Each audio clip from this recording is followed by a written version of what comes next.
dimintain keterangan sama wartawan, no comment setelah menyebut anggaran 20T itu. Begitu juga menteri dari PAN yang bikin surat undangan ke warga di dapilnya menggunakan kop kementerian.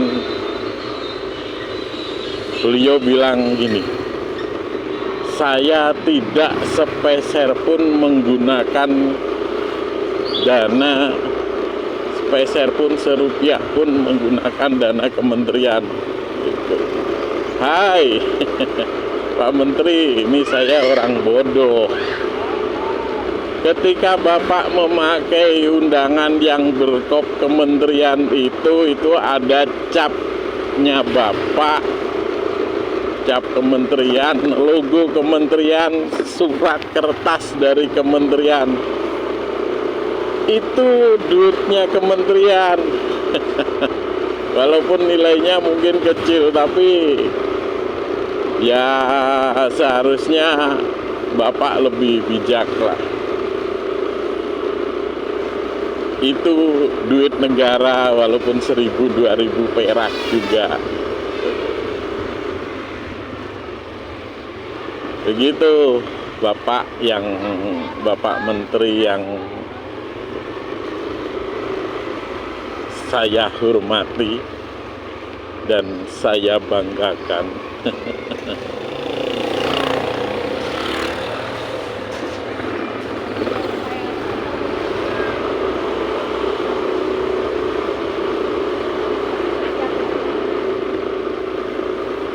Gitu ya, begitulah. Ada beberapa ini Menko Polhukam ketika Sertijab yang baru ya. Ketika Sertijab di situ ada berjejer, tempat berjejer itu ada Pak Tri Sutrisno, ada Pak Hendro Priyono, terus ada Pak Agung Gumelar, terus siapa lagi paling ujung Pak Mahfud MD, mantan menteri yang kemarin mencalonkan diri sebagai wakil presiden berpasangan dengan Pak Ganjar Pranowo. Itu dicuekin sama Menko Polhukam yang baru. Ya nggak tahu lah itu apakah benar dicuekin atau memang menteri yang baru lagi ngobrol di sebelahnya, jadi nggak noleh sebelahnya gitu. Jadi ya namanya juga netizen Indonesia yang begitu sangat hebat gitu. Gitu kawan-kawan. Jadi ya saya sendiri juga nggak tahu sebenarnya sampai sejauh mana nanti ya kita sendiri, kita semuanya juga belum tahu. Bukan saya itu salah menyebut aja. Kita semuanya belum tahu sampai sejauh mana nanti hasil dari pemerintahan baru ini gitu. Ya mudah-mudahan lah. Ya secara pribadi saya menaruh hormat dengan kegigihan dan perjuangan Bapak Prabowo Subianto yang akhirnya bisa memantaskan beliau di depan warga negara Indonesia semuanya dengan menang cukup telak menjadi Presiden Republik Indonesia. Jadi memang ketika beliau memantaskan diri dan oleh warga negara Indonesia ini dianggap pantas dan tepat gitu, akhirnya warga negara Indonesia memilih Bapak Prabowo Subianto untuk menjadi pemimpin negara kesatuan Republik Indonesia gitu. Jadi ya begitulah Pak Prabowo orang yang cukup teruji. Pak Prabowo adalah orang yang cukup handal di pertahanan karena beliau seorang prajurit. Saya yakin kalau beliau mempunyai visi misi yang sangat hebat untuk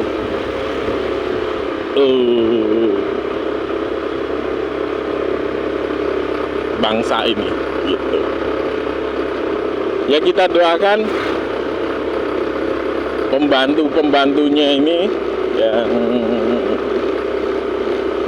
ada 109 ini juga memang benar-benar orang yang cakap. Jangan sampai kayak dulu Pak Jokowi di periode-periode awal menganggap bahwa orang-orangnya itu yang dipilih itu cakap, tapi ternyata seiring berjalannya waktu ada beberapa menteri itu akhirnya menjadi pesakitan di Hotel Prodeo, menjadi tahanan negara, tahanan KPK gitu. Ya mudah-mudahan lah menteri yang 108 ini meskipun gemuk tapi bersih. Nah itu bagus kan, daripada ramping tapi tidak bersih gitu. Kemarin itu ramping tapi tidak bersih. Banyak menteri yang terlanjur tersebutkan namanya di beberapa persidangan.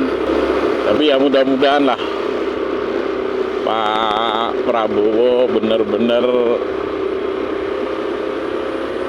bisa mengatur bawah-bawahannya ini dengan baik, sehingga yang tadinya agak kotor bisa tercuci menjadi bersih, dan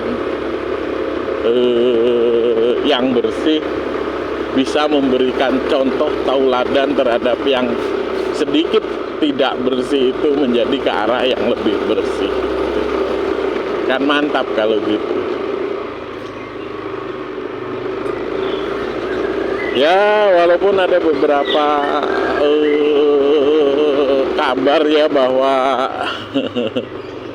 sekitar ya 6 bulan gitu katanya pasti ada menteri yang nanti direshuffle. Tapi yang nggak tahu lah, mudah-mudahan aja tidak ada. Masa baru 6 bulan udah reshuffle? Ya paling tidak setahun lah. Jadi mari kita sebagai bangsa yang besar, bangsa yang menjunjung tinggi peradaban, kita doakan, kita support, kita berikan doa yang terbaik buat Pak Prabowo dan para pembantunya, khususnya pembantunya itu loh gitu, untuk tetap menjadi orang yang benar-benar besar, seorang negarawan, dan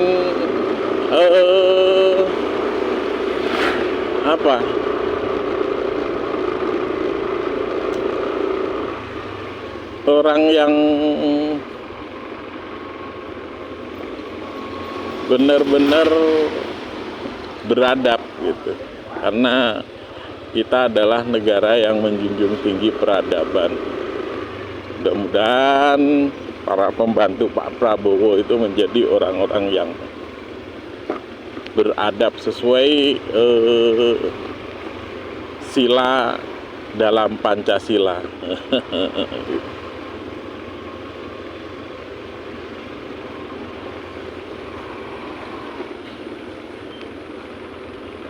Yang pemimpin-pemimpin yang adil dan beradab.